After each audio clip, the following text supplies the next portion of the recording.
বন্ধুরা, আরতি অফিসিয়াল চ্যানেলে আপনাদের স্বাগত। আজকে আমি রান্না করব কাতলা মাছ।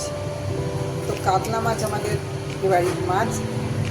একইভাবে রোজ রোজ খেতে ইচ্ছে করে না, তাই ভাবছি একটু আলাদা করে রান্নাটা করছি। তাই এখানে কড়াইতে তেল গরম হয়ে গেছে। মাছগুলোকে প্রথমে আমি ভেজে মাছগুলোর একটু ভাজা হয়ে গেছে। এর সাথে দিয়ে একটু ভালো করে ভেজে দেবো। আর মাছগুলো দু পিস ভালো করে ভাজা হয়ে গেছে।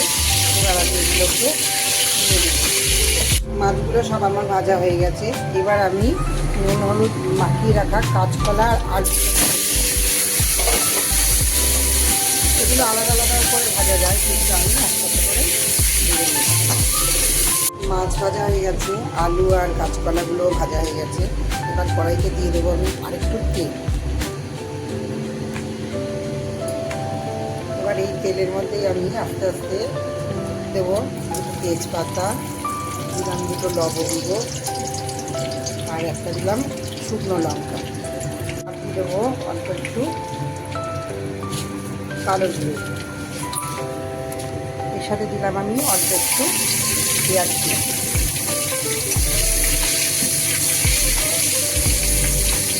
একটু ভাজা ভাজা হয়ে এসছে। এবার আমি দিয়ে দেবো আদা, কাঁচা লঙ্কা আর সামান্য জিরে বাটা।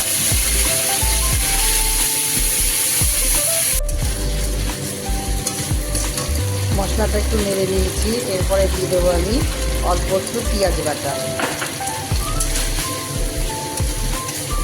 পেঁয়াজটাকে একটু ভালো করে নেড়ে চেড়ে নিয়ে এর সঙ্গে আমি মিশিয়ে দেবো একটু টমেটো বাটা। এবার ভালো করে মশলাটাকে কষে নিতে হবে। এরপর আস্তে আস্তে এর সঙ্গে আমি দিয়ে দেবো লবণ, দিয়ে দেবো হলুদ গুঁড়ো আর অল্প একটু লঙ্কার গুঁড়ো, যাতে একটু কালার হয়। এটাকে দিয়ে দেবো একটু চিনি। এবার ভালো করে মশলাটাকে নেড়ে আবার কষিয়ে নিতে হবে।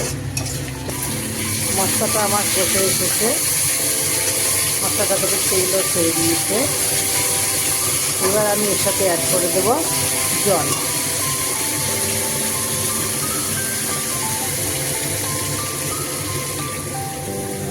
এবার জলের মধ্যে আমি আলু আর কাঁচকলাটা দিয়ে দেবো। এই ঝোলটা ফুটে ওঠার সঙ্গে সঙ্গে এই কাঁচকলা আলুটাও ভালো করে সেদ্ধ হয়ে যাবে। মাছের ঝোলটা সুন্দর ফুটে উঠেছে, আলুগুলোও সেদ্ধ হয়ে গেছে ভালো করে। এবার আমি দিয়ে দেবো এর মধ্যে মাছগুলো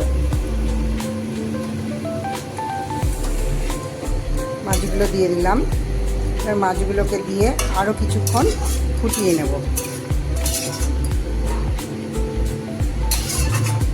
এইভাবে আলু কাঁচকলা দিয়ে কাতলা মাছ, রুই মাছ পাতলা ঝোল খেতে ভালোই লাগে। মাছের ঝোলটা প্রায় হয়ে এসছে। এবার এর সঙ্গে আমি মিশিয়ে দেবো একটু ভাজা মশলা।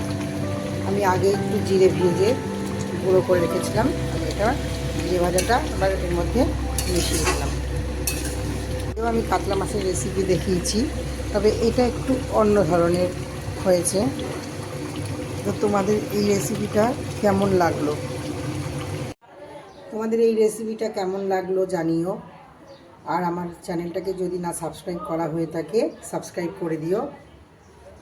আবার দেখা হবে পরের একটা ভিডিও নিয়ে।